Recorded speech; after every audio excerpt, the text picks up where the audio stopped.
শুধু একটা দরবারের মানুষ যদি কুমিল্লা নামে পালাইবার সুযোগ কেউ পাবে না ইনশাআল্লাহ। হাত করে বলুন, ঠিক কিনা বলুন।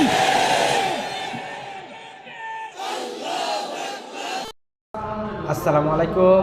মুফতি আল্লামা তাহেরি হুজুর বক্তব্যগুলো শুনে যাবেন। সুন্নিয়াতের কাজ করে, যারা সুন্নিয়াতের কাজ করে তাদেরকে আমি অনেক ভালোবাসি, কারণ তাদের অন্তরে নবীজির প্রেম, আমাদের নবীর প্রেম, আখিরি নবীর প্রেম। যার অন্তরে নবীর প্রেম আছে তাকে আমি অন্তর থেকে ভালোবাসি। সবচেয়ে সর্বপ্রথম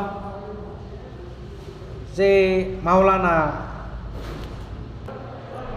ইসলাম প্রচার করেছেন শেরে গাজী আকবর আলী রিজভী সাহেব হুজুর, রিজভী সাহেব হুজুর সুন্নিয়াতের জন্য অনেক কষ্ট করেছেন, অনেক মাইর খেয়েছেন ওয়াহাবিদের হাতে, ওয়াহাবিদের হাতে অনেক মাইর খেয়েছেন।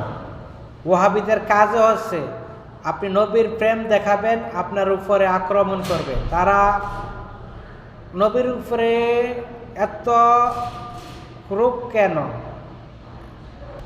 আমরা আকীদা হচ্ছে নবীর প্রেম ভালোবাসা না থাকিলে আপনি আল্লাহকে পাবেন না। একটি গজল আছে, নবীর প্রেম ভালোবাসা, নবীর প্রেম ভালোবাসা অন্তরে না থাকিলে কি লাভ হবে নামাজ পড়ে দাগ লাগাইলে কপালে।